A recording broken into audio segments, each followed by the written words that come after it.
Welcome to the Two Geeks and a Microphone podcast, your one-stop shop for television, movie, video games, comic books, book reviews, and more. Now, without further ado, here's Steven and Mike.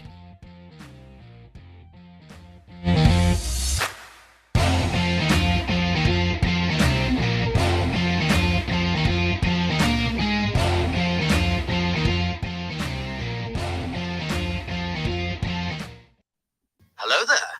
So who talks first? You talk first. I talk first.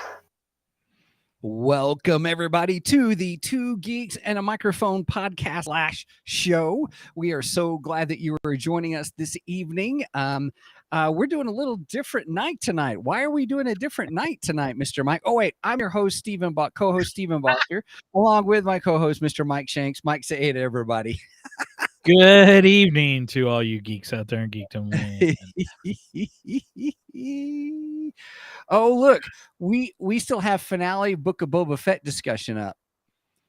Oh, well, you should have changed that with all the trouble I had to get in. I know. I got so distracted by all that. Oh, man. I don't think we can change it while we're live, can we? No, we could end it and come back. Yeah, don't worry about it. I'll go. Hopefully people get that we're not talking about Boba Fett tonight. Right.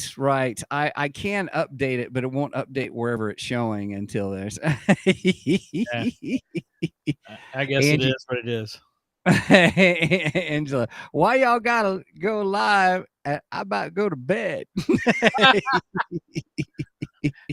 I'm heading there soon too. So, right. Here we go. You had one job, Stephen. Nice. That is true. By golly, I had one job. So yeah, why are we live on a Tuesday night? That's because we were both gone last weekend, and actually, it was all my fault. My scheduling. My wife had an event at Fairmont Hot Springs, and so I got to join her. And is that the place that we went to when we went there? No, that was Bozeman Hot Springs. Oh, so okay. It's a different hot springs. It's about an hour and a half from here, just on the other side of Butte, Montana. And so I've been to 3 hot springs in Montana. Probably, making the tour. I've been to one. You've been to one? So here's what happened. The water was 96 degrees, natural hot springs. It was great. Wow. But outside, it was like 20 degrees. So my head was freezing. So I ended up getting a little bit of a cold, and I'm just now getting off the major part of it and stuff. So maybe you should have got a Jane hat. Oh, a Jane hat. Yes. You should have wore a Jane hat while you were there. That would have been funny. All right. Well, that's why we're doing this. So Mike actually got to get a chance to get away with his beautiful bride as well. And so that's why we're doing this, because we have to have a podcast release on Friday, because we do a podcast every Friday. You can download those. But once we've gone doing this wonderful, fun live thing and having interactions with everybody, it's just been a blast. So everybody, I goofed up. I forgot to change the title. I got so distracted. And so really tonight we are talking about the women of Batman. Yeah. So that's what I'm going to put up so everybody can see that, and it'll be out for everybody. Why are we doing the women of Batman? Because what else do we have coming up on Saturday? When we meet Saturday, we're doing Hush. Or should I say Hush? Right. No spoilers here. We're kind of doing a couple of weeks of Batman because Mike and I are both big Batman fans. Of course, I may have to turn in my Batman card tonight after some of the discussions we're going to have tonight, because we were prepping for this, everybody, and I was like, who's this? So, there's a couple in there I don't know either. So yeah. So but we're gonna have a lot of fun tonight. We're talking about the women of Batman Saturday. Please join us Saturday morning. We're going to be talking about Hush, the novels, or excuse me, the comic books and the movie. We're comparing those. I'm halfway through the comics. I watched the movie last night, and I'm like, they are different. Yeah, I know. We're gonna have a lot to talk about Saturday morning. We are going to have a lot to talk about. It's Angela says it's huge. The comic is huge. Yes, it is, by golly. Well, it's 12 issues long too, so it's yeah, spanned a year. Whew. Yeah. So okay, so that's Hush. So then what we're doing after that is we're going to, I think that moves us right into the movie, right? Well, no, we're gonna revisit Boba Fett because we should have a guest. That's right. Special guest. Again, I don't want to say who the special guest is just yet. Just because he hasn't made another reply, but I think we've got him. Okay. It's just everything's not concrete yet, so I don't want to say anything yet. So that's all. Sure. I can say this: it's not who I originally had planned as our guest. This kind of came in, unexpectedly. Let's just put it that. Right. That it will be fun. So then we hit the Batman movie. So then we hit the Batman movie. Lead up to the movie, and then we'll talk about the movie and stuff. So I'm pretty excited about it. The movie, because we're Batman fans. Yes. Okay, I have to say, tonight's topic, my wife was the one who suggested it. So yes. Yeah.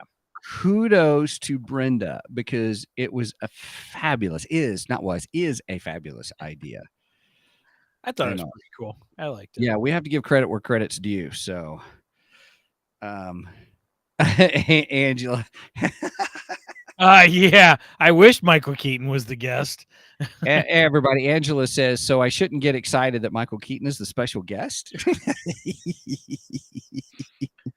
You can get excited about that, but no, it's not Michael Keaton. And Saturday's Star Wars, so I don't know if Michael Keaton knows anything about Star Wars. After all, he's Batman. We're doing a season overview of Boba Fett. Yes, Boba Fett. Oh well, this Saturday is Hush. Man, this Saturday is Hush. Yes, yeah, I'm getting things messed up. All right, let's get on to today's topic. Today's topic, everybody. Mike, tell us the story about how this topic came to be. Well, I just did. My wife suggested it, so. Well, it was Mike asked Steven, what are we going to do? I don't know. What do you want to do? Because we had other things planned for later. And that's the way ours always go. We got things planned out for like the next 3 weeks, but then the current week, it's like, I don't know. What are we doing this week? I don't know. So Brenda threw it out. She's like, how about Women of Batman? I was like, oh, okay. That's cool. So I did a search. I just wanted to come up with some lists and stuff.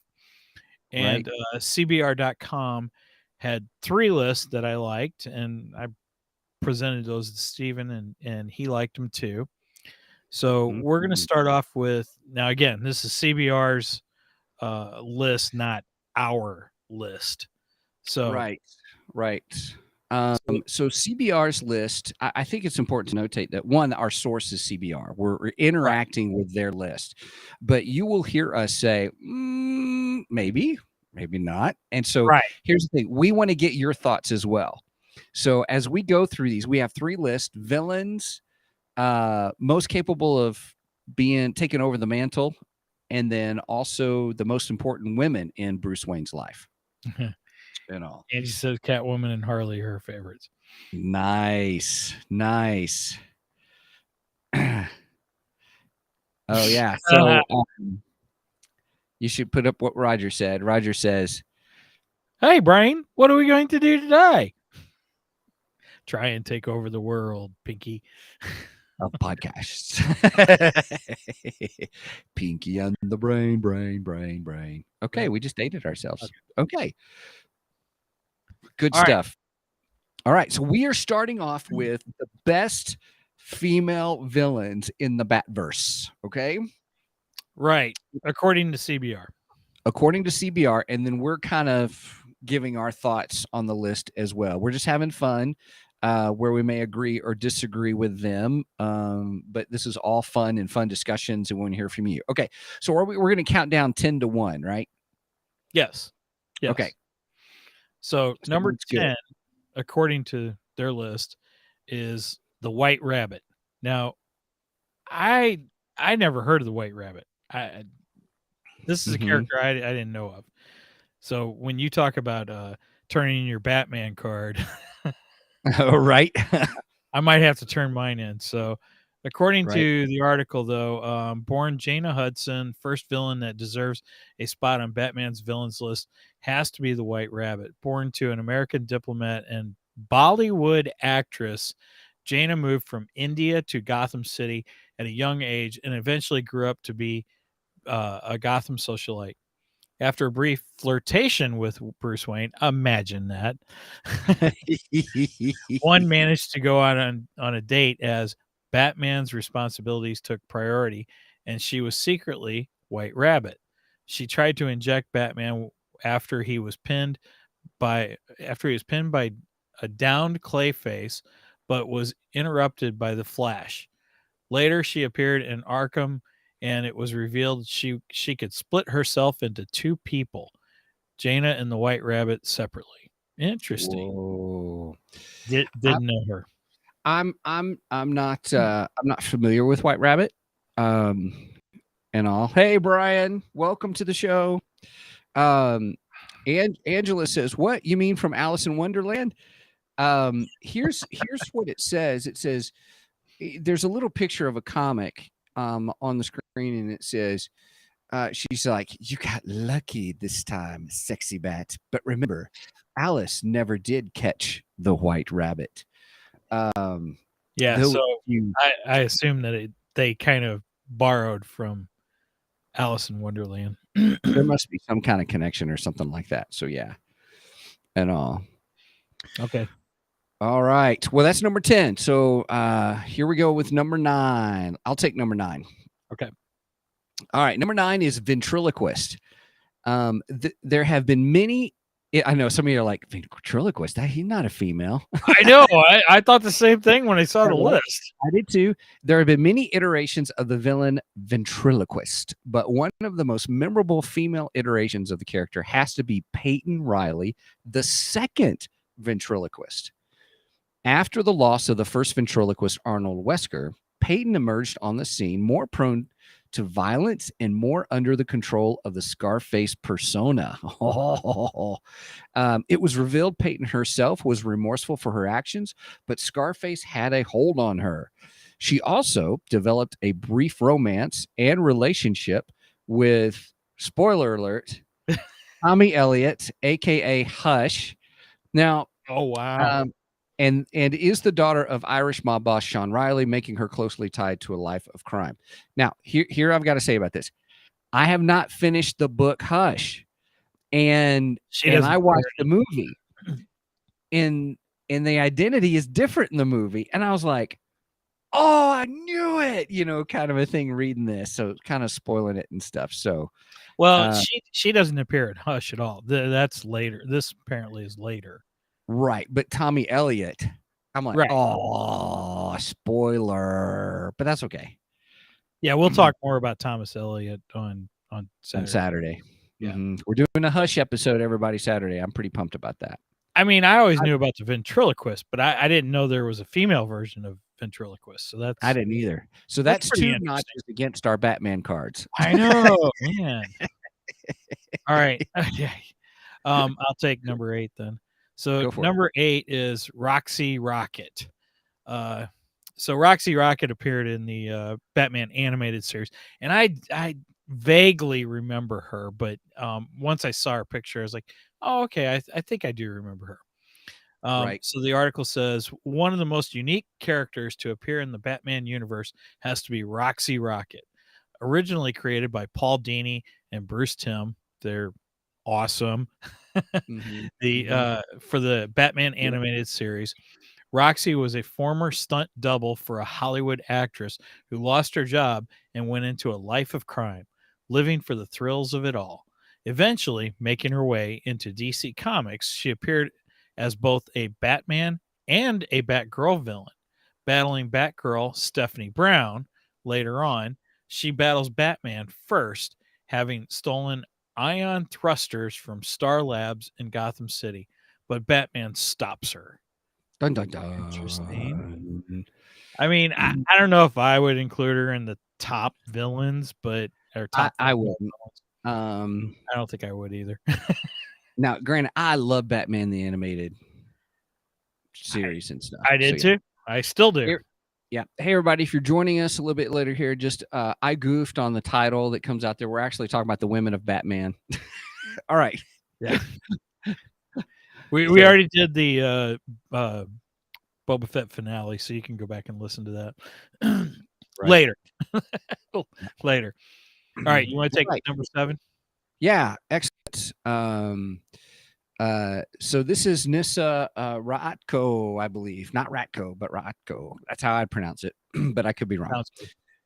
Otherwise known as Nissa Al Ghul, Nissa Ratko is the daughter of Ra's al Ghul and the sister of Talia al Ghul, the product of a brief romance Ra's had in Russia during the 18th century. Nissa tracked down Ra's and trained under him, eventually gaining her own Lazarus pit before giving up on her father's mission entirely. It's like, what? After losing her family during World War II, Nissa became bitter and plots revenge against Ra's for failing to save her family. She kidnaps Talia, ends her, and resurrects her over and over again until she is broken and the two take over the League of Assassins. Wow. Whoa. Now I didn't know a lot about Nissa. I don't know a lot about Nissa from the comic books. I actually know more about her from Arrow. Yep. The TV series Arrow. Like, who's Nissa? There's a Nissa? I know there's a Talia, but who's Nissa? Right. You know, kind of when Arrow came on. Yeah. Right.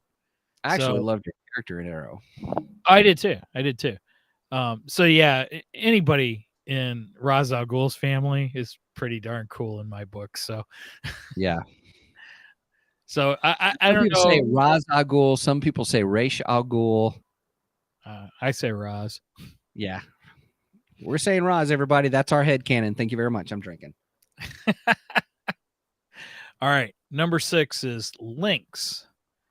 There have been 3 people who have used this next villain's title, but for this purpose, let's focus on the second Lynx, a member of the Chinese youth gang known as Ghost Dragons. Lynx was made the leader of the gang by the British criminal mastermind King Snake.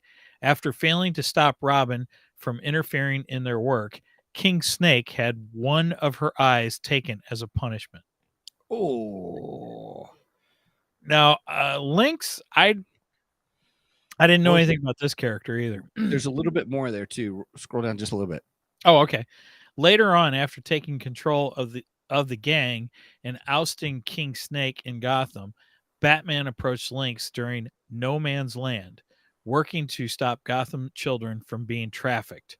This alliance didn't last long, and the powerful combat master went on to battle the Bat family for years. Interesting, because again, here's another scratch off my Batman card. I didn't know. Lynx. Who's Lynx? Yeah, I didn't know that one either. But the next one I know. But why don't you do the next one? You do the next one. All right. Next one's one of my personal favorites. That would be, as Roger said earlier, Harley freaking Quinn.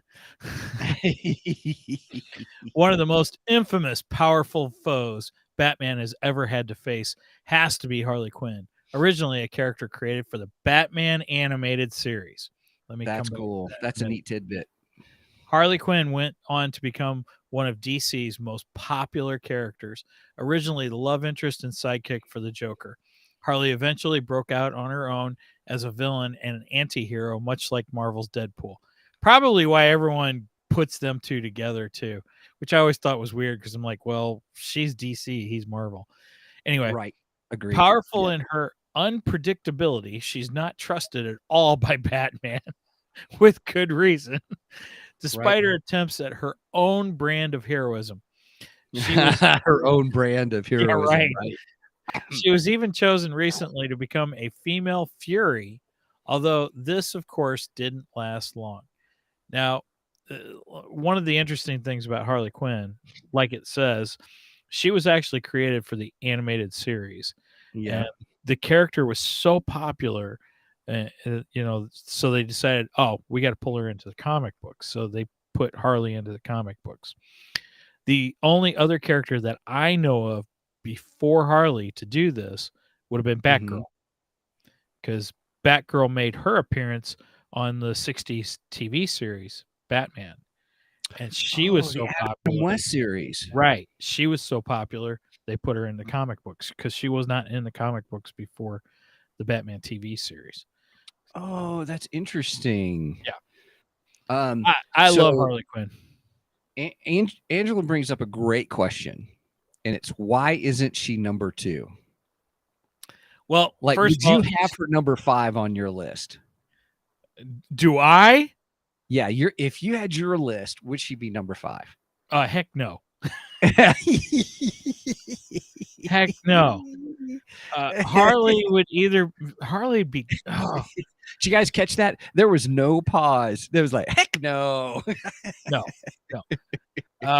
Harley's either going to be 1 or 2 on my list. Okay. Definitely. Right.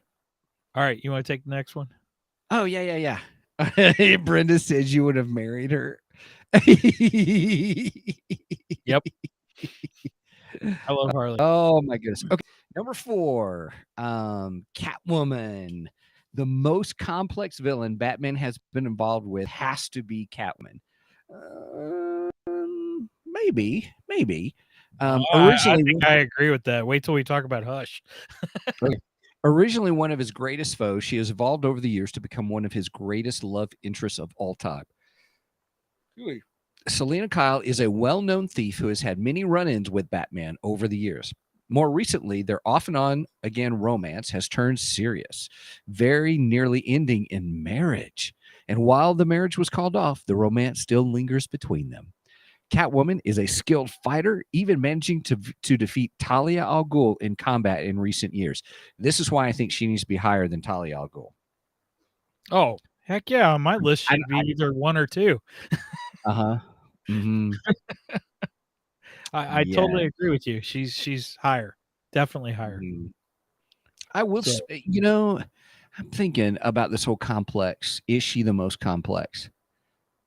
Oh, I think she is. By far. Well, here's my thoughts about that. I think it revolves around her, not only just her relationship with Batman. That actually complicates everything. Anytime there's a relationship involved, that complicates every relationship. Right. Here, I think it's her villain to hero and to hero, back and forth and moving around, and just her continuous angst of where her place is, and even realistically her place in Batman's life. Agreed. That's why I think she's the most complex. Well, I had to think about it too. Hey, everybody, thanks for letting me process out loud. Processing it. Okay. All right. So we came to the same conclusion then. Right. Let's see real quick. I want to go through some of the comments. Roger, she was based off a character on Days of Our Lives, and Arlene Sorkin did her voice, and she's the actress from the soap. This is true. What? Yes. Arlene Sorkin not that I watched Days of Our Lives. I only know this because of Harley Quinn's history. But Arlene Sorkin, in like some kind of dream sequence on Days of Our Lives, she appeared in a jester's costume, and Paul Dini and oh shoot, why can't I think of his name? Yeah, Bruce Timm. They liked that look. They even liked her sound. Everything about her they liked. So they created this character based off of that character. So, interesting. Yeah. All right, Angela says that Selena is her number 3. Okay. Ooh, okay. Number 3. Oh, I'm interested to see what number 1 and 2 are here when we get through this list. Okay. All right, Mike, take the next one. It's all you. All right, number 3, Talia al Ghul. Now, I think I would agree with the placement of that, actually. As number 3? Yes, as number 3. Okay. Because Harley and Catwoman are either going to be 1 or 2. I just have a hard time choosing who's 1 and who's 2, but they're going to be 1 and 2. Talia al Ghul, the next most complex foe. I would agree with that too. I mean that she might even rival Catwoman as being the most complex, but both of those women are extremely complex. The next most complex foe Batman has ever had to face has to be Talia al Ghul, the daughter of the great Ra's al Ghul, and one of the more prominent leaders of the League of Assassin. Talia once attempted to become a hero like Batman and helped the Cape Crusader on several occasions. However, after being broken by her sister Nyssa years ago, she turned to villainy full time, rejecting Batman's love. What was that? I'm just kidding. Go ahead. Keep going. Sorry. Rejecting Batman's love, their relationship produced a son, Damian Wayne, who has chosen his father's heroic life despite his training with the League. She is often in conflict with both Batman and her son Damian. Yeah, and Batman's often in conflict with his son Damian also. Just like sometimes I am too. Right. He's a little snot. We should do a whole Bat Family episode. Yeah, we might have to do that. That might be fun. Yeah. So here, I think I love Talia al Ghul. I love the character. I love the finesse of the character. Here she is, the daughter of the demon, kind of a thing. When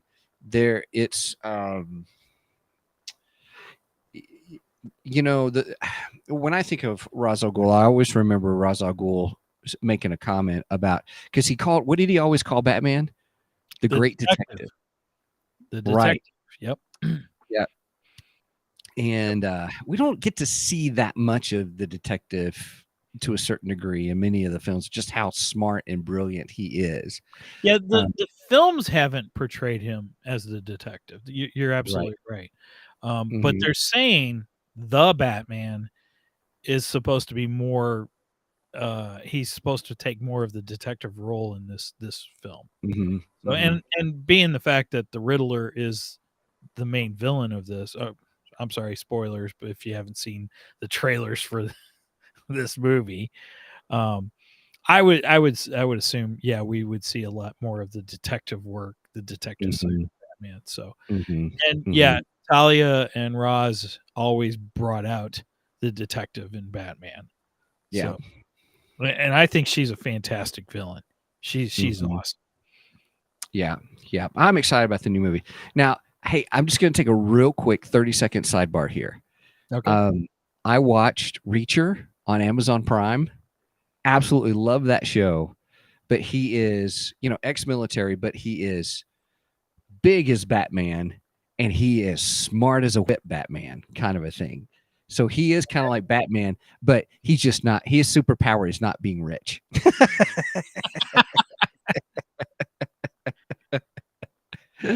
Oh gosh. So anyway, I love that show, by the way. It's really good. All right. But anyway, it reminded me of Batman. That's why I say that, because he's incredible detective in his own right, kind of a thing, and he's super strong and super big. He's like 6'5", kind of a thing. His intimidating presence. So nice. All right. You got the next one. Oh, I got the next one. Oh, good. Yes, I wanted this one. Okay. All right. Lady Shiva. One of Batman's greatest female foes has to be Lady Shiva. A powerful warrior and assassin, Lady Shiva's post-crisis history saw her and her sister develop into powerful martial artists who were discovered by David Kane, who ended her sister's life. What? All right. Now, hunting Kane down, she was lured into a trap by Ra's al Ghul and the League and agreed to give Kane a child of his own to be used to become Ra's perfect bodyguard. I've got to find this story. Wow. This later became Cassandra Kane, who would become Orphan, a member of the Batman's Bat family. Lady Shiva became an adept warrior, learning several martial arts and becoming the deadliest woman alive. Now, um, I, I think she's an incredible character. We do see her in the Hush movie, ever so briefly, and she plays a little bit larger role in the comic book. Oh, good. Of course, everybody plays a larger role in the comic book than in that movie. Oh, yeah. Hey, I'm just gonna. Yeah. Spoiler alert for Saturday. I love the comic. I absolutely adore it. The art is incredible and the story is fantastic. Yes. Okay. So Lady Shiva, my introduction to Lady Shiva was actually in the Night Quest. So you had Nightfall. Oh my gosh, it's been so long since I read that. Yeah, so there was Nightfall. So that's where Batman got his back broken. Breaks his back. And there was Night Quest. Right. That's when Azrael comes into play. takes over the mantle. Yeah, which is kind of weird, but so be it. So I don't know. I love his Batman look. Oh yeah, it was good. And then was it Night Surge? Anyway, in there when Batman gets his back fixed, kind of thing, he has to undergo training and stuff. And who trains him? Lady Shiva. Okay. And it was been so long. I didn't remember that. Wow. She gave. I just enjoyed that part of the story so much because who is this character? I love this character, And she tries to push him to kill in the training, but he won't do it. It's really fascinating. Nice. That was the tension in that story between the two of them, and so he learned under her style, kind of a thing. I thought it was brilliant and stuff. I don't know if I would put her this high up. Now I think she's formidable, but I as far as villains go, she would be top 5, but she would not be top 2. I agree. I would definitely have Harley, Catwoman, and Talia al Ghul above her. Mm-hmm. Yep. I mean, she's considered one of the greatest assassins, and I kind of well, you've got the League of Assassins, and so you got Talia, and I guess you got Nyssa, kind of a thing. So, right.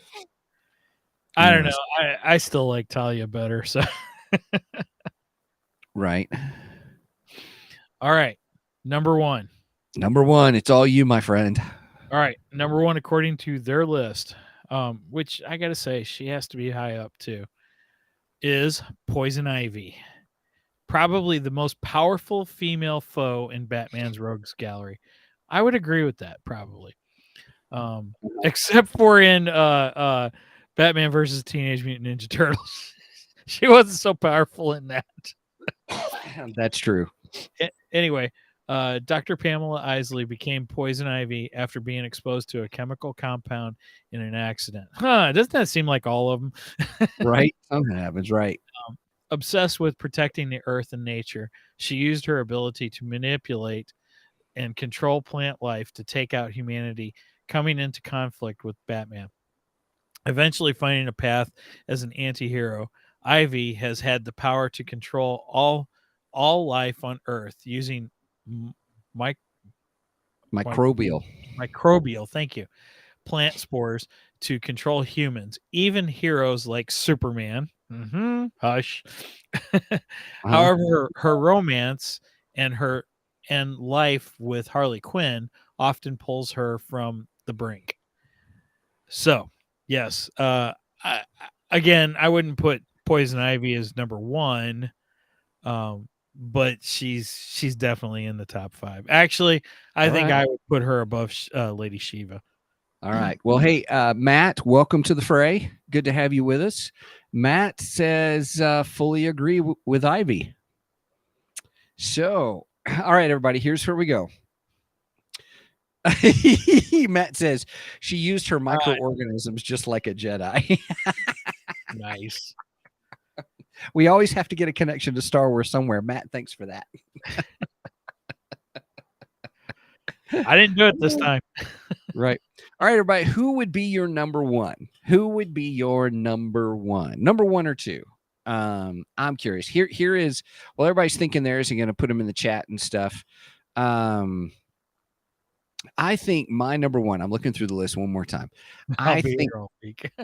my personal number one, who I think is the best female villain in Batman,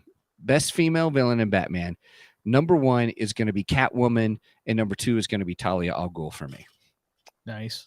Those are my two. So Catwoman, number one. And I think because of the complexity of their characters.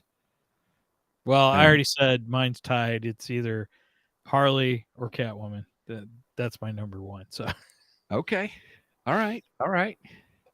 Harley or Catwoman? If you had to choose, hey everybody, I'm going to force them to choose. All right. If you had to choose, I'm who would taking be Harley. Taking Harley. If I have to choose, I'm taking Harley. Okay. All right. Okay. I think you're wrong, but okay. I appreciate that. No, I'm just kidding. Can't be wrong. It's my opinion. That's right. Ooh. So I didn't argue with your opinion. Right. No, I'm just messing with you. Okay, so here's what we're getting. Brenda says Catwoman number one. I assume Brenda. Matt says Ivy number one, Harley number two. Roger, I give Harley 5 puddings. That's good. I like that. Angela says, "Oh no, Harley might be number one." Really cool. That's because Harley's awesome. And Brenda screaming, "He would have married Harley." I love Harley. What can I say? Next Christmas, Brenda, I'll send you a Harley Quinn outfit. She'd rather wear the Catwoman. Right on. Oh, that's funny. All right. So everybody, we're talking about the women of Batman, and we're doing 3 sections. We're doing 3 parts. The first part is about the top female villains of Batman. Then we're gonna talk about which one do you want to do next? You want to talk about the 10 women most capable of taking over the mantle? Yeah, let's do that one next. Okay. And then we're going to talk about the 10 most important women in Batman's life. And there's some interesting ones in there that I think for both of us, we're like, oh, interesting. So thanks for joining us. All right, here we go. Oh, wait. Angie said her list is Harley, Selena, Ivy, Talia, and she doesn't know for 5. That's still a good list. Brenda says, I'm not insecure that my husband loves a comic book character. That's funny. That is funny. All right. The 10 women most capable of taking Batman's cowl. Okay, and they're ranked. So here we go. This is a great list, and I think this is going to be great discussion fodder here. I did like this list. I thought it was interesting. All right, here we go. Number 10. Do you want to read, or you want me to read? Who wants to start? Go ahead, take it. Good, because this was my number 2. All right, here we go. Talia al Ghul, they rate number 10. I would have put her higher on the list, but here we go. I definitely would have put Talia higher. Mm-hmm. I mean, she's basically run the League of Assassins. Come on. Right. Well, I think she has to be fully good. You know, she's chaotic something. Well, true, but I mean, anymore. She's chaotic neutral. Well, where do you put? How do you rank her son? And he's Robin, right? So. Right? Oh my goodness. Yeah, that's a good point. All right. Though she has certainly had her differences with the Dark Knight over the years, there's no denying how close Batman and Talia al Ghul have been over the years. Likewise, while she may be willing to take things to the extreme, Talia does still believe that she is serving the greater good at heart. Despite her willingness to kill, Talia is still the mother of Damian, Bruce's only son. Because of this, it is possible that Talia could change her ways if anything were to happen to her beloved detective. Like how they worded that. That was good. However unlikely it may be, Talia's martial arts skills are still incredibly deadly, and her training with her father would easily make her an effective Dark Knight. Should she be willing to spare the criminals in her way, Talia would actually make for a good Batwoman. I actually agree with that statement. I think she should be higher up on the list. Talia is awesome. Like I said, she's ran the League of Assassins at certain times in history. She is an amazing martial artist. I think she's very smart. So yeah, Talia definitely could take over the mantle at some point. Right. Okay. Angela, thanks for getting my reference to chaotic good and chaotic neutral. D&D stuff here. Yeah. All right, number 9. I didn't know this character at all. Harper Row. I had Yep. no idea who this character was. And just so you know, I am keeping marks on notches we're losing off our Batman cards. This makes number 4. Anyway, so it says few characters in Gotham are actually able to match Harper Row's engineering skills and intelligence. Furthermore, since she has already fought alongside Batman as Bluebird, now I have heard of Bluebird, but I never read anything with her. She already has a great feel for how Bruce operates in the field.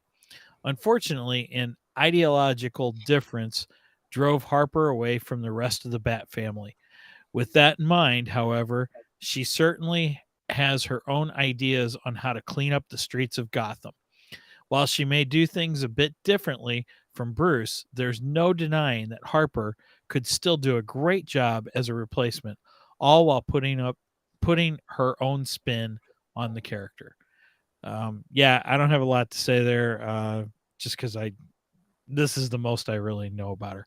I don't know, and I've never heard of Harper before, and that's why I'm like, I have to take a notch off my Batman card because I just don't know her. I can't say if she's able to. I'm surprised that she's higher than Talia al Ghul. I'll tell you that. Angela asked, "Whoops, was she in Birds of Prey?" I don't know. I have not watched Birds of Prey. She was not. Okay, she was not. Not well. If she's referring to the original TV show in the early 2000s, no, she was not in that. Okay. Huntress was, Batgirl was, well, Oracle was. Oracle. Oh, shoot. Mm-hmm. Which was played by Dina Meyer. That was a good show, too. Yeah. I think it suffered the same fate of when it was on at night. Yeah, I think so. All right. You got number 8. All right, number 8. Is it Bet or is it Betty? I'm not sure. I think we'll ask everybody. You guys can correct me if I'm wrong. So, Betty Kane as the original Batgirl. Betty Kane would also make a decent replacement for Batman if need be. Granted, the character has certainly had a complicated role in the DC universe ever since Crisis on Infinite Earths, but she has remained a hero throughout all the various changes made to her character. More recently, the character has been going by Flamebird instead and has still proven to be quite the fighter. Furthermore, as the cousin of Kate Kane, Batwoman, that has loose ties to Bruce Wayne. Though she is distant family, Betty still isn't the worst option to replace Batman in a crisis, especially if given a bit more time and expertise. I didn't know this character either. And yet was still above Talia al Ghul. Yeah, somehow I don't think so. All right.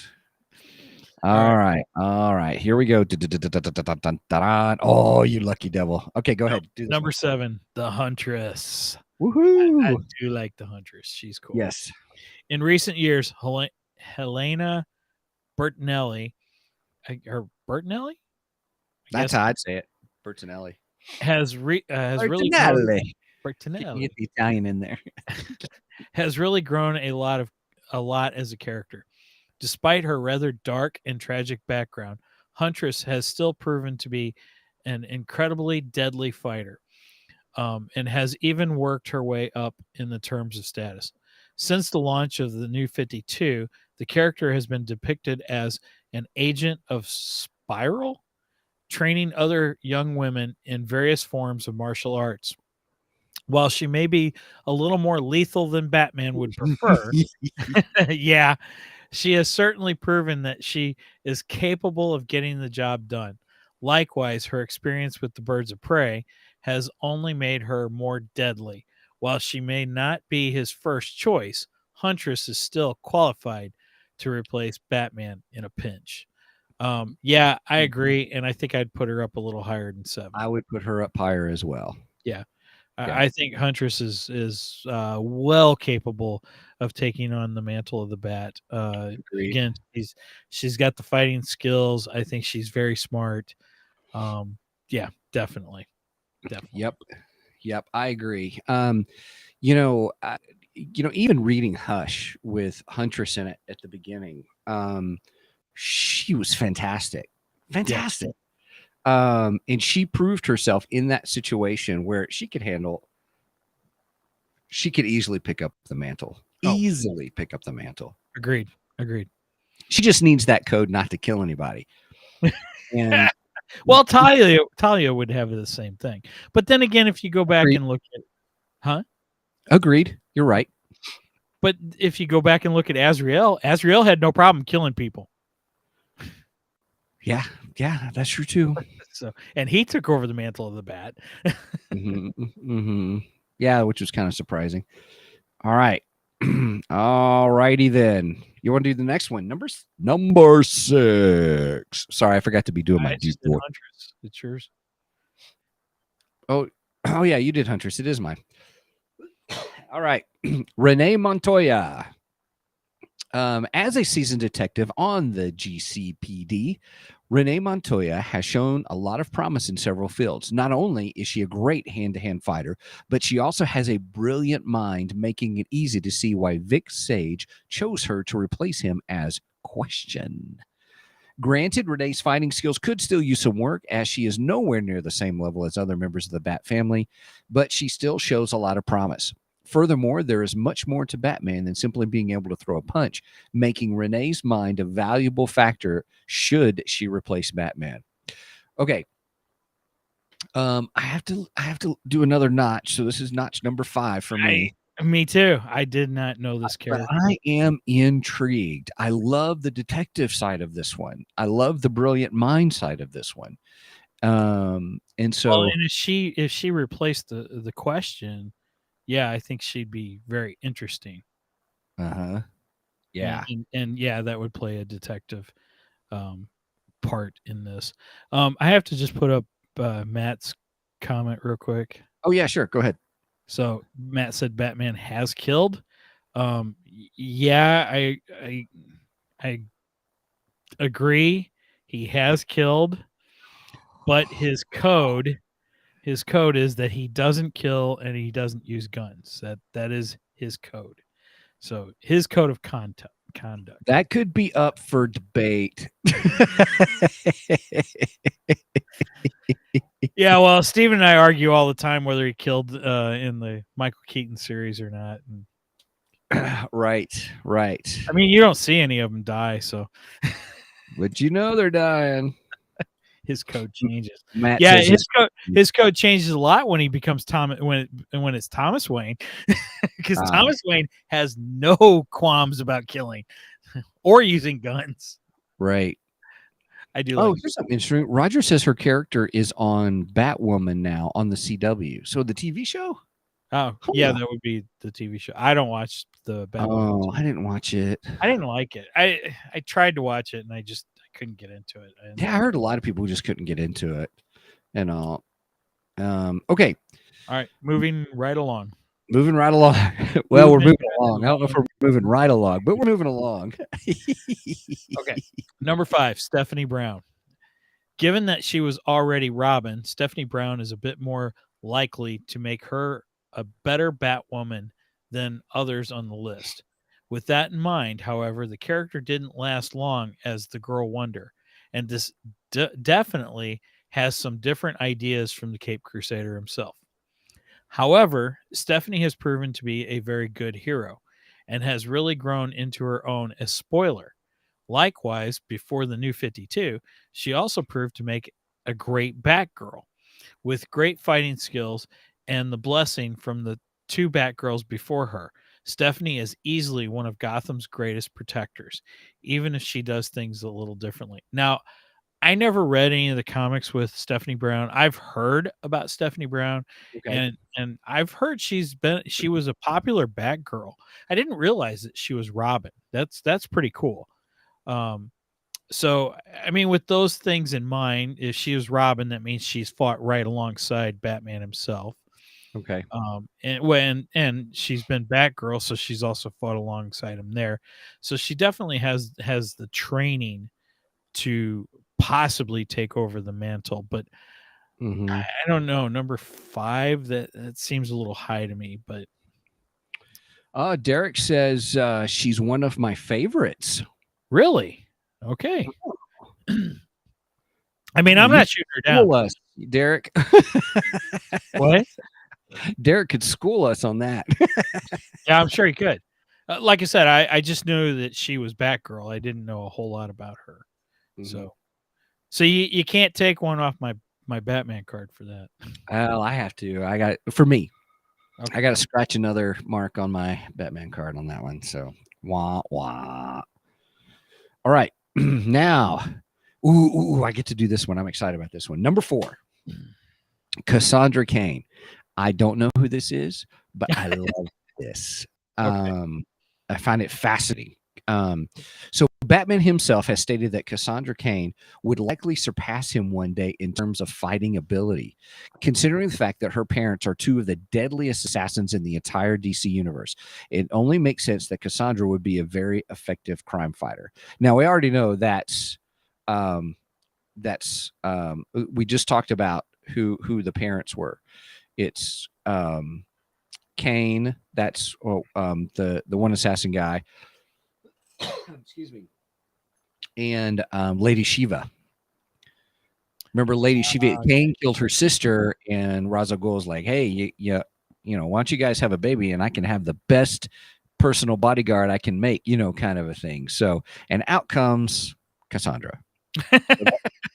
So it's interesting. Okay, so then here's what it says.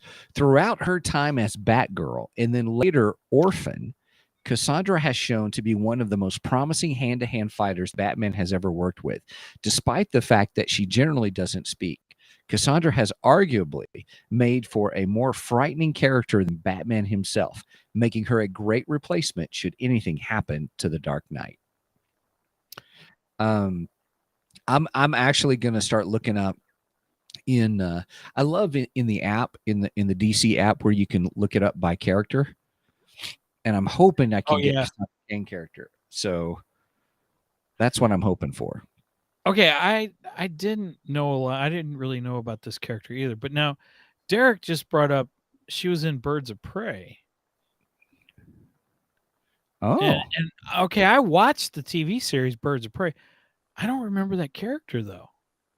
I mean, I know Huntress was in it, and I know Oracle was in it, and but yeah, I just don't remember her that in there. So that's interesting. Yeah. So I am intrigued also, and just in the fact that it says Batman himself stated that Cassandra Cain would likely surpass him. That, man, that's high praise from Batman himself.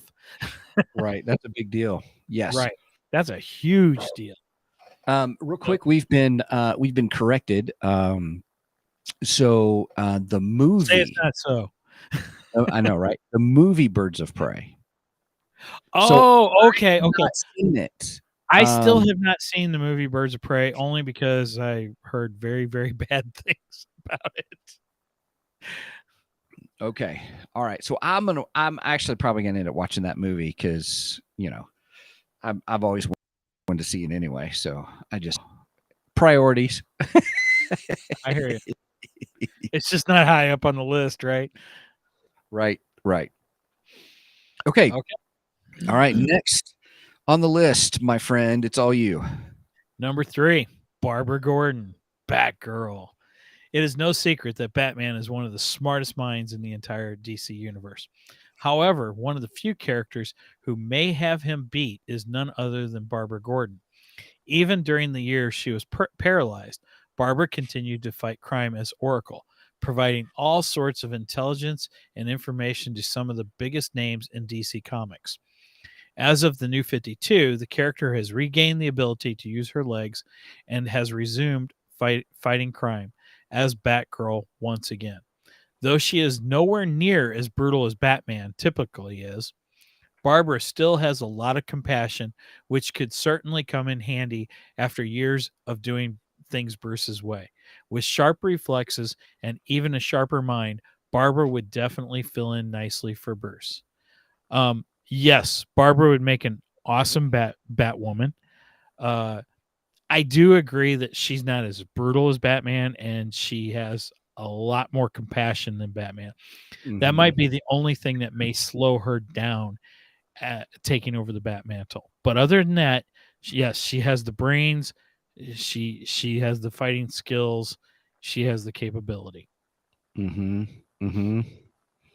I agree. She'd definitely be top 5 for me. I still don't know who I'd put for number 1 yet on this. So, but I will say that I really, really like the character and the arc. Oh my goodness, one of the most complex arcs of any character, a female character, in my opinion.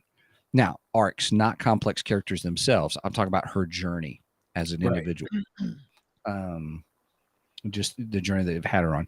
I have not seen Birds of Prey. I want to. Steven, just say Harley. Harley. I don't think Harley can take over the mantle of the Bat. Right. Okay. Yeah, but Barbara Gordon, absolutely, definitely top 3. I think she should be in the top 3. Yes. Yeah. All right. Number 2. All right. Batwoman. Now, I got confused when I first saw this. Batwoman. Isn't that Barbara Gordon? Kind of a thing. But here, no, that's Barbara Gordon's Batgirl. Oh, okay. All right. This is Kate Kane. All right, Kate Kane. As Bruce's cousin, Kate Kane has recently seen a surge in popularity thanks to her show on the CW network. Now, in all fairness, my opinion on that has been, who's Kate Kane? So everyone's starting to look her up. And so, of course, she's more popular because nobody knows who she is. I'm just kidding. All right. Since she first became Batwoman, the character has come a pretty long way in terms of her relationship with Bruce and the rest of Gotham. Granted, she still doesn't believe that everything Batman does is the right way to do things. Who does? Right. Batman does. You're right. That's all that matters. And she is certainly likely to make a few key changes if she were Gotham's primary defender. However, she has still shown that she cares about people and is still a very effective crime fighter. Though Bruce may feel like she needs a slight moral adjustment, she would still make for a great substitute in his absence. So, I wouldn't put her in. I don't know if I'd put her here in the top 3, and not because I don't think she deserves a place on this list. I do think so. I just wouldn't put her in the top 3. I think there's other ones who are just as capable, or if actually I'm saying they're more capable of her as being to take over. Well, I definitely put Talia above her. I don't know. I'm not a big fan of Kate Kane. I didn't read any of her stuff, but I'm just not a huge fan of the character. So I don't know a lot about her abilities and stuff, whether she, I'm assuming she has nearly the same abilities as Bruce, being the fact that she is Batwoman. But I still, I would. There's no way I'd put her above Talia. No way. Agreed. And I wouldn't put her above Barbara Gordon either. Not at all. All right, my friend, you get the top spot. Here you go. Number 1. And actually, wait a minute. Number 1. Okay, go ahead. Number 1, Selina Kyle, Catwoman. Given her history as a villain, Catwoman may not seem like the best replacement for Batman initially, considering her current relationship with Dark Knight.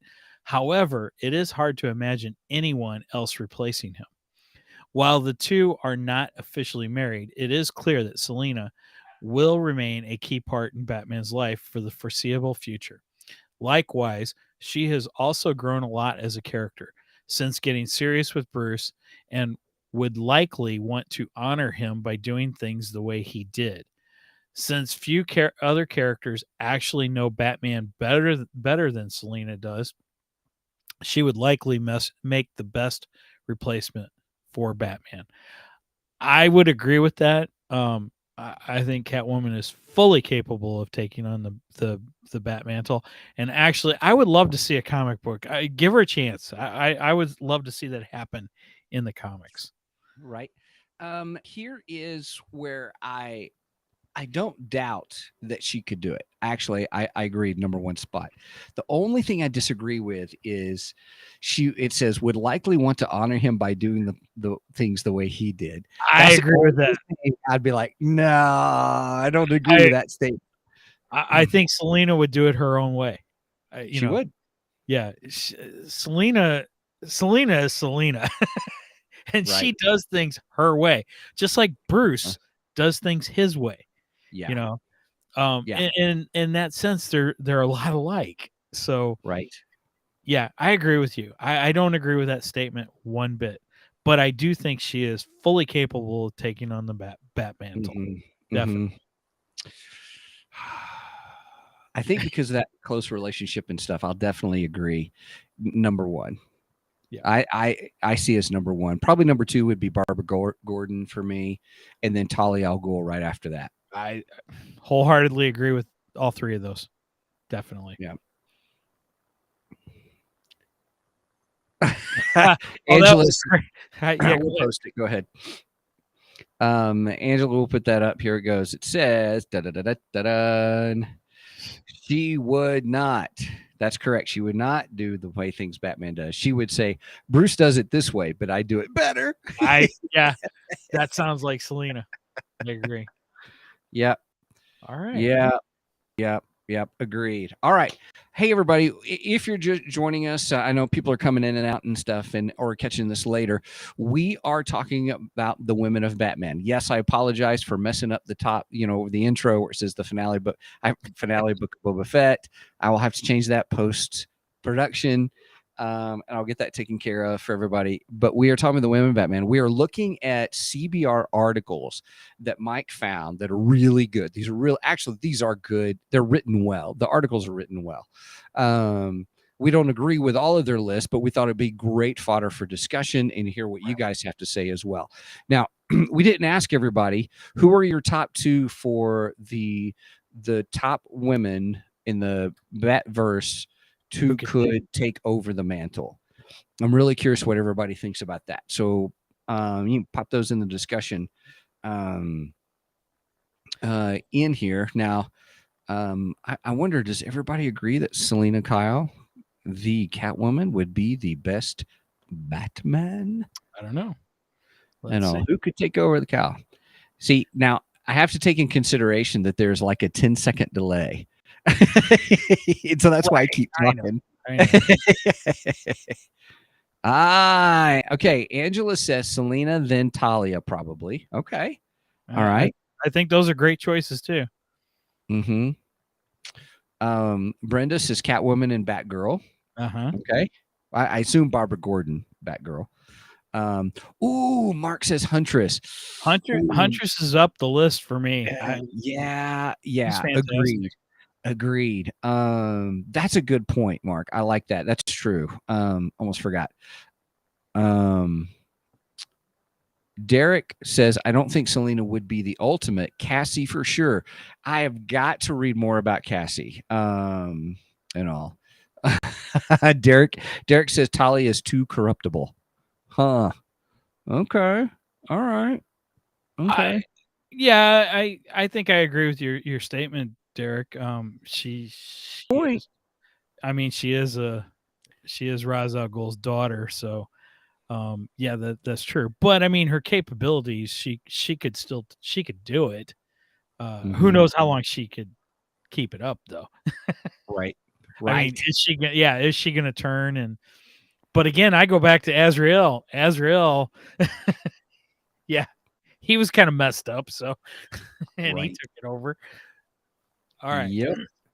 All right. So next, here we go. Our last top 10 list about the women of Batman. We're moving into the 10 most important women in Bruce Wayne's life. So specifically Bruce Wayne.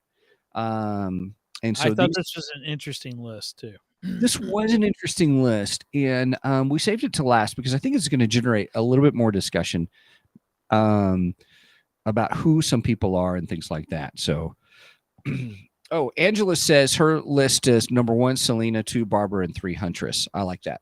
I like that list. Yeah, that's good. I think those are good choices. All right, here we go. You want me to kick us off? Sure, go ahead. All right, number 10. All right, here we go. Dr. Leslie Tompkins. Who? I knew who this was. I think I knew, but okay. Dr. Leslie Tompkins is an ally. She's also in Hush. Oh, I guess I haven't gotten there yet. At least the comic book she is. Gotcha. Not a huge part, but she's in it. All right. Oh, we got people already voting on who they think the top ones are. Roger says Vicky Vale. Oh, good point. That's going to come into the discussion, but yeah, keep going. Right. Derek says number 1, Martha, 2, Leslie Tompkins, and 3, Selena. Okay. All right. So here we go. Dr. Leslie Tompkins is an ally and parental figure of Bruce Wayne, Batman. / Batman. Depending on the writer, the good doctor was among the few people who genuinely consoled Bruce in the immediate aftermath of his parents' murder. Since she learned Bruce is Batman, Dr. Tompkins has felt guilty and responsible for not helping Bruce move past his trauma. Though Leslie disapproves of Batman's vigilante methods and his involvement of children in his war on crime, she still provides Bruce and his allies with medical aid and assistance whenever the situation arises. Now, considering this individual and who they are, I don't have any issues with them being on the list. I think number 10 is fine because of being an ally and knowing that she's Bruce Wayne and Batman, Batman, and is a family friend. I get that. Agreed. So I'm okay with that. I agree. I think 10 is well, I don't know. She might be able to go up a little higher than 10 because she does play an important role in Bruce's life. She's probably saved his life many times, not to mention the lives of anybody else in the Bat family, because she's been the medical help for pretty much all of them, and she knows the secrets. So anyone that knows the secret they're pretty important with Bruce. Ooh, I like that. I like that statement. I like that. Okay. All right. Number 9. Number 9. Okay. Number 9 is Kate Kane, Batwoman. Kate Kane is not only Batwoman, but is also first cousins with Bruce Wayne. We talked about that earlier. Second on his cousins twice removed. I'm just kidding. I'm your father's cousin's former roommate. What's that make us? Absolutely nothing. Right. On his mother's side of the family, the two, despite their familial, you got it. Yeah, relations, were never really close until many years later. After Kate had become Batwoman, by the time Bruce was already Batman. Once Bruce had eventually bonded with Kate over other vigilantism, the cousins managed to work together to lead the Gotham Knights, a team of youthful heroes that includes Red Robin, Spoiler, and Orphan, as well as reformed Clayface. Ooh, reformed Clayface. Interesting. Yeah. And I hate to say it, that was the most interesting thing about that. Right. I believe there is a video game coming out called Gotham Knights. Oh, cool. And so I'm interested to see this because I found that intriguing. Kind of like a Teen Titans. It's Gotham Knights, Nice. Okay. You get all right. Number 8. Oh, I'm so glad about this. I know you got a good one. I did. Andrea Beaumont, the Phantasm. Andrea Beaumont was Bruce's first love in the DC animated universe and appeared in the 1993 film Batman Mask of Phantasm as a love interest and the primary antagonist of Bruce Wayne / Batman. When they were, spoiler alert, when they were younger, Andrea's love is enough to sway Bruce away from starting his crusade as Batman, only for tragedy to strike. Years after her father was murdered by a mafia assassin, Andrea return to Gotham in order to kill off the criminal syndicate responsible. By the film's climax, Wayne and Beaumont fail to reconcile, with the former ultimately staying true to the side of justice instead of giving in to vengeance like the latter. Fun story, when Batman Mask of Phantasm came out, it came out that summer. And I went to go see Nope. I got to correct you. It came out at Christmas time. Brenda and I went and seen it. I went and saw it, and it was August, because my birthday was August 3rd, and I went to go see it, and I was the only one in the theater. And we were about the only ones in the theater too. Oh no. Oh, geez. Okay, Well, maybe Brian's not in the chat, is he? Right. Brian was in the chat. Right. You're like, I'm going to IMDb. All right, go in, look. I could be wrong. I just remember I was the only one in the theater, and I loved that movie. I bought it on VHS and the whole bit. Oh yeah, I still listen to the soundtrack. That's got a fantastic soundtrack. Angela, thank you for joining us. Sorry you got to go to bed, but you can catch the rest of it. Hopefully you can catch the rest of it later. Thanks for the interaction. It's great to have you with us. Sorry about that. Let's see. Andrea Beaumont. It's a good story. If you've not seen the Batman, the Mask of Phantasm, you have to take off a mark on your Batman card. I'm just kidding. I'm just teasing around. It's actually a good story, and all. Angela says, "Hit me up for Hush on Saturday." You bet. I'm excited, everybody. We are going to have discussion on Hush, the comic, as well as the movie, and compare them. And so we're pretty excited about that. December. Okay. Roger says December. I got the release date right here. It was December 25th, 1993. I must have seen it in January then or something. Let's see. That's interesting. In Brazil, it was released on April 29th. In Germany, May 5th. France, August 1st. Maybe you saw it in France. Parlez-vous français? Zebaman. I knew it was in oui, mon ami. I knew it was around Christmas time. And it's practically a Christmas movie. It is. It's practically a Christmas movie. That's true. Like many Batman movies. All right. Number 7, my friend. All right. Number 7. I do think Andrea Beaumont should be on the list, though. I am glad that she made the list. I agree. I like her. Yeah, I think she did play a very important role in Bruce's life. I'll admit, when I watched the movie, I didn't think it was a female. when she's in the Phantasm costume, it looks more like a man than it does a woman. It sure does. But it made for a good twist. But you have to admit, back then, shoulder pads in women's clothing was a deal. Good point. All right. Yeah, I give you that. Let's see. Number 7. Rachel Dawes. Rachel Dawes was created as a childhood friend and love interest of Bruce Wayne in director Christopher Nolan's The Dark Knight trilogy.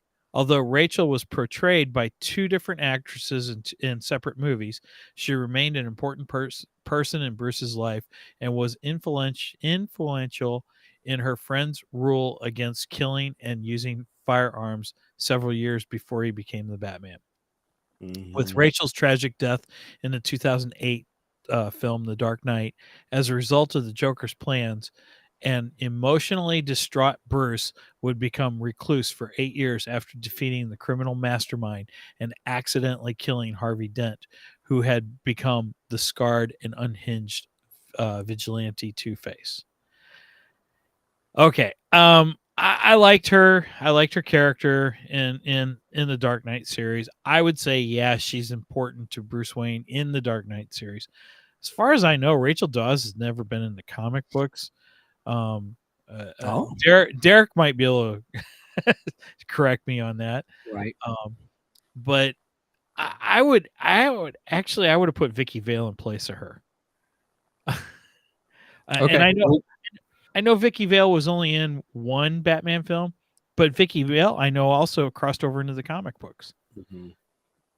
Okay. Derek said she hasn't. So thank you, Derek. Right on. By the way, Mark's, just to go back one, Mark said Andrea shows Bruce what happens when vengeance is taken too far. That's a good point. That's a really good point.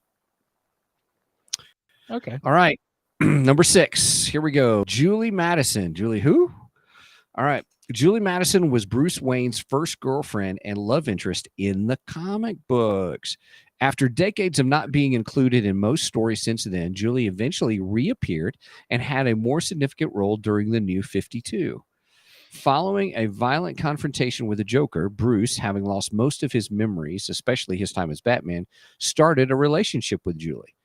Unfortunately, the couple's romance ends with Julie knowing that Gotham needs Batman more than she needs Bruce. With that, she helps her boyfriend recover his memories as the Dark Knight via one of his inventions so that he can help save the city from the current crisis. Okay. That sounds like a good story, an interesting story. I have to admit, I didn't know this. I'd never heard of Julie Madison before this list. I had no idea. I had no idea who she was. But you're right. That does sound like a great story. I might have to check that out on the DC app and read that. Oh, just real quick. I want to give a shout out to Derek. Derek is actually another one of the 3 geeky dads. Usually Brian's in here, and usually Brian is our Tito. But apparently tonight Derek is our Tito. So that's a little inside joke for Derek and Brian. Yep. More to come. Roger, I would rather have Dolly Madison. That's pretty good. Dolly Madison. You mean like the snack cakes? Yeah. Oh, and Mark's number 3 of the geeky dads. Oh, okay. Right on. I didn't know you guys actually had numbers. I just knew you were the 3 of them, but I didn't. Anyway. Yeah, Mark, we're gonna have to figure out how to time for us to get together and plan something between us. All right. Number 5. Mark, it's a raid. Number 5, Barbara Gordon, Batgirl, Oracle. All the same people, by the way. Barbara Gordon, also known as Batgirl and Oracle before the New 52, is Police Commissioner Gordon's daughter and an ally of Bruce Wayne. She also happens to be an occasional love interest to the hero. I cringe at that. To the hero in the DCAU. And the animated universe, everybody. And the animated adaptation of Batman: The Killing Joke, despite her age difference. We'll come back to that.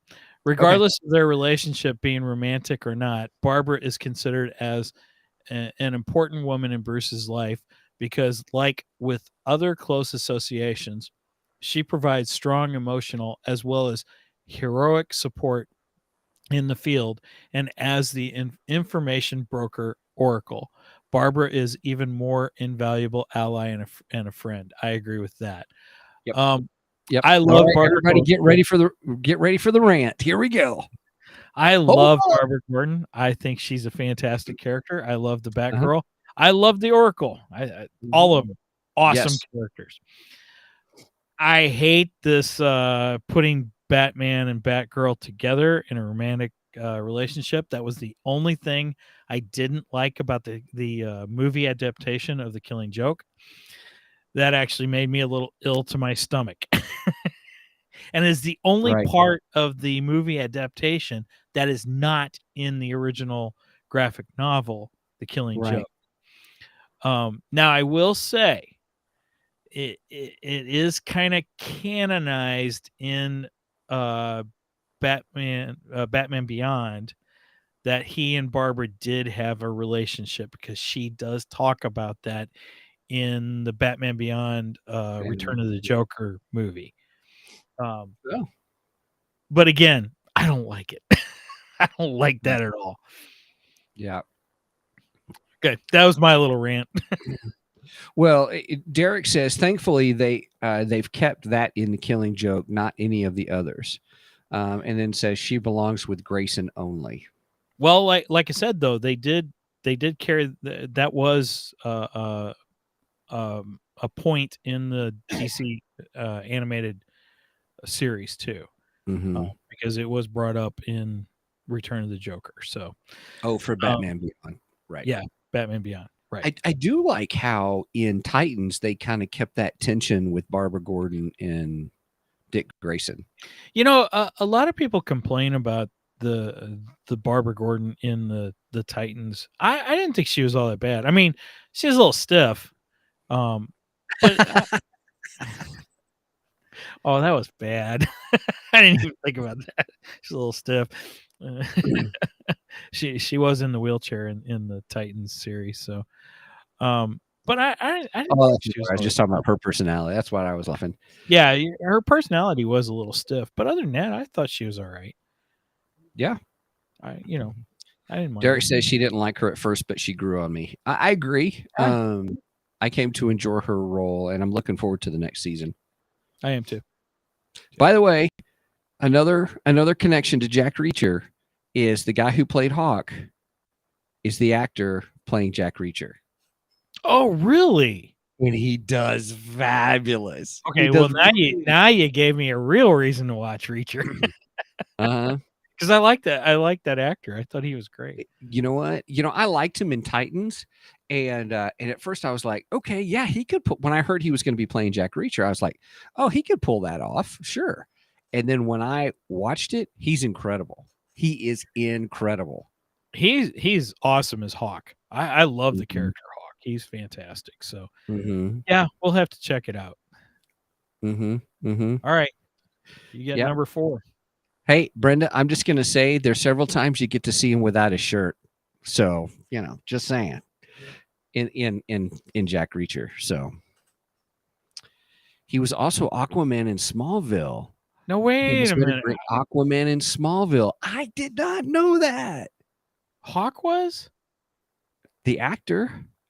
Oh, I'm not sure. I don't know. Hey, Derek, aka our Tito, is that correct? Well, Mark does it, so that's funny. Anyway, all right. Continue on. I guess we need to keep moving along, don't we? Yeah. All right, number 4. Talia al Ghul, right on. All right, Talia al Ghul is the daughter of Batman's immortal enemy, Ra's al Ghul, or Raj al Ghul, however you say it. I'll be struggling with that forever. What? Derek, aka Tito, for us tonight, does confirm it. He says it is. So. Oh, nice. Right. Okay. All right. I bow to your knowledge. Not worthy. We're not worthy. Later season when they had a sad excuse for a Justice League. Yeah, that's true. That was Derek, everybody. That was good. It was the best thing we had live action at that point, though. All right, go ahead. Talia, go. Yeah. Okay, former love interest turned mostly supervillain to the detective. Talia is also the mother of their child, Damian Wayne, who Bruce had taken on as his latest Robin until recently. Ooh, I need to keep up. Despite their mutual animosity and respect at times, Bruce and Talia's relationship remains somewhat tenuous and complicated. Tenuous. Right, I like that. Much like many of Wayne's past romances. Still, Talia is regarded as an important woman in Bruce Wayne's life for good reason. He deemed a confrontation with her necessary for his quest to marry Selena Kyle.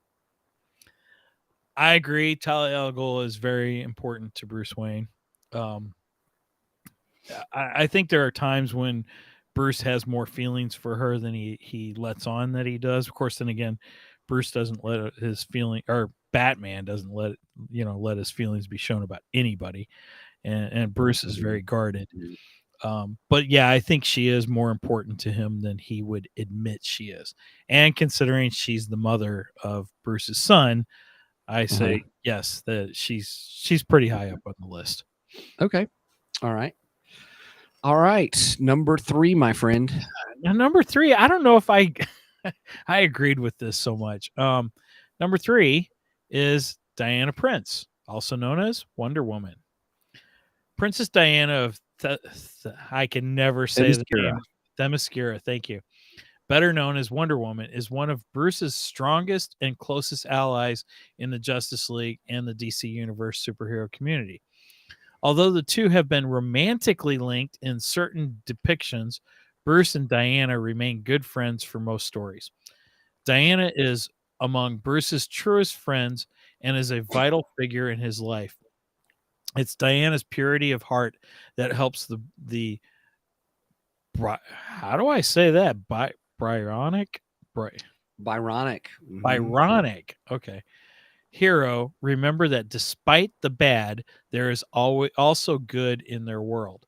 Diana's friendship and similar goals also remind Bruce he is never truly alone, both as a human and in his spirit of justice. Um, I don't know if I'd put her up as high as that on the list. I would say that she's a huge ally within the Justice League. Mhm. I, and I didn't realize that they had romantic feelings for each other. Um, I don't know. I just, eh. I'll be open with you. She would not have made the list for me. I don't think she would have either for me. Not I saying think she's not important. I think she's important to the whole universe as a whole. They are partners, Justice League, of course, but I don't see her as the top 10 most important, especially right. at number 3. Yeah, I agree. There's no way I would have put her at 3. Mm-hmm. All right. Okay, number 2. Number 2. Selena Kyle, Catwoman.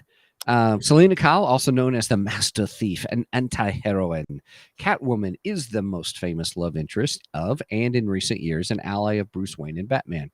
The two Agreed. have a unique but iconic relationship that strengthened and eventually led to their engagement in DC Rebirth prior to their breaking it off at the altar. Oh, wah, wah.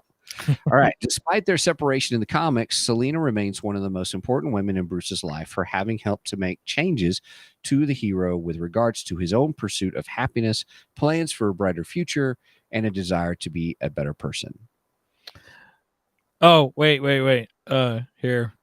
We going back to Talia. Or wait a minute. Is he talking about Talia or is he talking about He's talking about Talia. Yeah, okay. Going back to Talia just for a second. Mm-hmm. Derek has a point. She date raped Bruce. That she did. That she did. Anyway, go ahead. Sorry. Probably the thing is she didn't have to, but she did. Right. That's true. He is Bruce Wayne. Anyway. All right. Number 2, Selena Kyle. Absolutely top 3 on the list. Oh, definitely. Most definitely. When I was going down this list at first, when I saw her number 2, I was like, really? She's not number 1? Come on, she's not number 1. Then I saw number 1. I was like, oh, yeah, okay. I guess I got to do it. I still would put her number 1. Yeah, there's part of me that says, yeah, she'd be number 1. Yeah. She's number 1. She's the one that he always returns to. That's for sure. Agreed. So, all right, number 1, my friend. Number 1, Martha Wayne. Martha Wayne is the wife of Thomas Wayne and the mother to their son Bruce. Her maiden name is Kane? Oh, yeah. Yeah, her maiden name's Kane.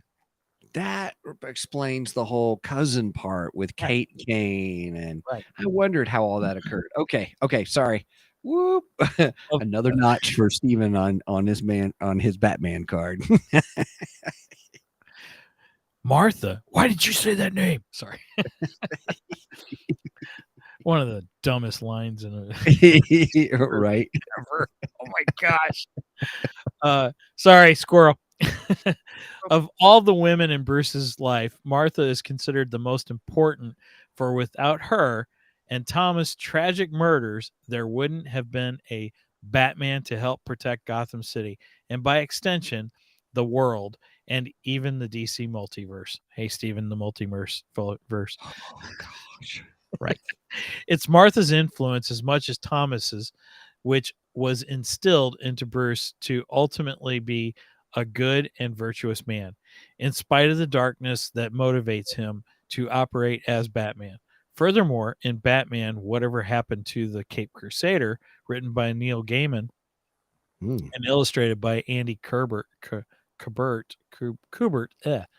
and Scott Williams, it's Martha, not Thomas, who speaks with a dying Batman before he's reincarnated as an infant Bruce Wayne. Whoa. Interesting. Interesting. Now, my favorite portrayal of Martha would be in Flashpoint, because that's when Bruce and Martha, or I mean, Bruce is the one who's killed, not Thomas and Martha. Yeah. And then Thomas becomes the dark version of Batman, his dark alter ego, and then Martha becomes the Joker, which I found fantastic. That was a complete shock to me. Oh, I did not see that coming, and it was good story. Such a good story. Mm-hmm. But I have to agree, Martha should be on the top of the list. She is pivotal in Bruce's life. So I agree. He would not be the man he is without his mother's influence. So, yep. Have to agree with that. Yep. All right. Hey, everybody. Okay. Give us your top of the women, most important women in Batman Bruce Wayne's life. Who would that be? Who do you believe that would be? Who do you think? We've had some really good interactions on this. So agree. Okay, so just so everybody knows, Mark says, anyone remember the Flashpoint comics when Martha became the Joker? And Derek's like, that book is great. Then Mark goes, oh yeah, question answered, haha, because we were talking about that. Right. Brenda responded to this. He wants to see this on the screen. That would be Mike wants to see Flashpoint on screen. Well, we're partially going to get that with the new Flash movie. And okay, I'm excited because Michael Keaton's returning as Batman, and he is my favorite Batman. However, I would have liked to seen what we all thought we were going to get, and that's just like what Derek just said here. He would like to see Jeffrey Dean Morgan play Thomas Wayne in Flashpoint, and I wholeheartedly agree. We are right there with you. Jeffrey Dean Morgan got to play Thomas Wayne in the Batman v Superman movie, along with Maggie. I cannot think of her real name. I can't think of the top of my head right now. She played Martha, and I would have absolutely loved to seen them as Martha and Thomas in a. We were all hoping. Oh, Lauren Conrad. Cohan. Oh, okay. Cohan. That's it. So I was super excited to see them because I thought, why would you waste that talent just for that opening sequence? I'd love to see them come back, and if it was Flashpoint, that would be phenomenal. Here, this is a great statement. Yes, it's not the Flashpoint we deserve, but it's the Flashpoint we need. I love it. Oh gosh, that's great. That's awesome. So good. So freaking good. I love it. I think Darren gets the comment of the night. That's great. That was good. Oh my goodness. What a great show. We have gone an hour and a half. Yeah, I know. We probably could have separated this list into each one of its own episode. Yeah, but this was fun. It was fun. It was great. And I appreciate everybody's interactions and comments. That's what makes this a lot of fun, and doing this live, and it's good stuff. And again, the reason that we're doing these is because we're kind of spending several episodes, podcasts about. We're going to be talking about Batman, and if you can make it on Saturday morning, what time Saturday morning are we going to go live? 9-ish. 9-ish Central Standard Time, which right, Central Standard Time. So we're going to go live, and we're talking about Hush, Batman Hush, the comic and the film, and the animated movie. So, right. Because Mike has some interesting theories, and I just going to give a little tease. You believe there's a connection between that and the new Batman movie?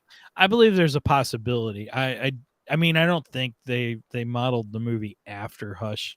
I think they might have pulled elements from it. I think they may have pulled elements from The Long Halloween also. But our focus is going to be on Hush Saturday. So yes, which Mike is a great idea. I'm totally enjoying the comic book. Such a good story. Mike told me to read the comic book and then watch the movie.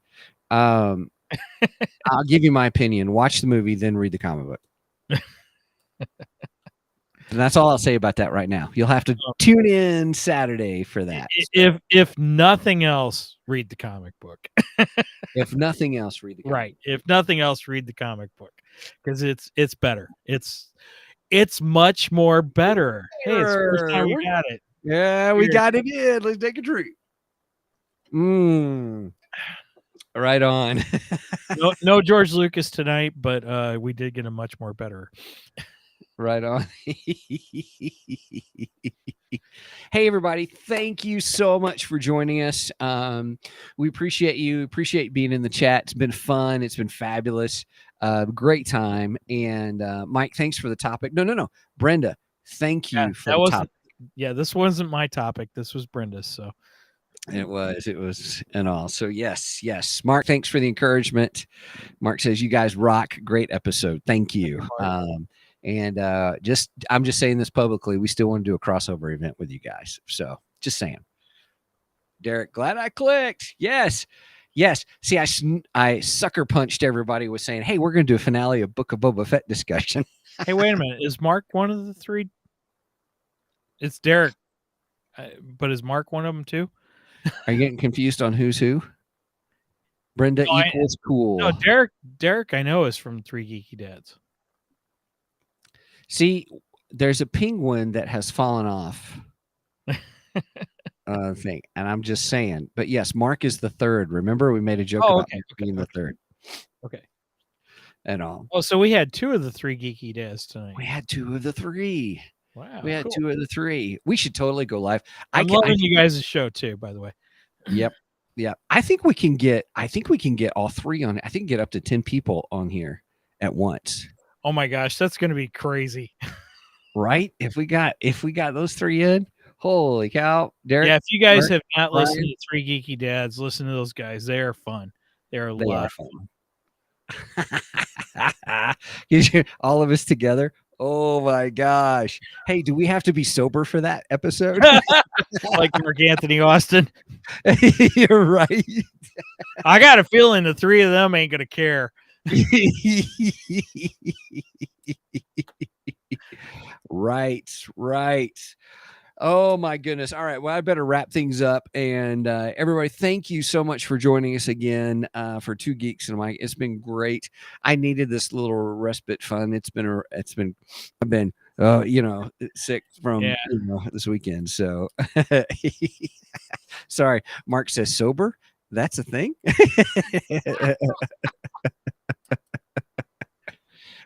Oh gosh. I did get some tequila for Valentine's Day. So, oh, nice. Did you get some Cabo?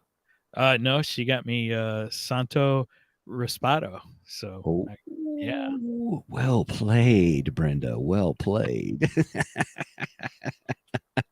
All right. Well, I'm signing off. Everybody, thank you so much for joining us. Mike, I will let you sign us out. All right. Make sure you check out 2geeksandamicrophone.com. That is our hub to everything. You can get to our Facebook page, our Ko-fi page. Ko-fi page, we are planning special episodes of 2 Geeks classic sci-fi over there. We haven't started yet, but I promise it's coming. Right. So yeah, if you want to support us, you can always support us on Ko-fi, or you can go to our merch page and get some cool merch. We have t-shirts, hoodies, coffee mugs, all kinds of stuff. And with that said, I'm going to close this out. And like I always say, over and out, and may the force be with you.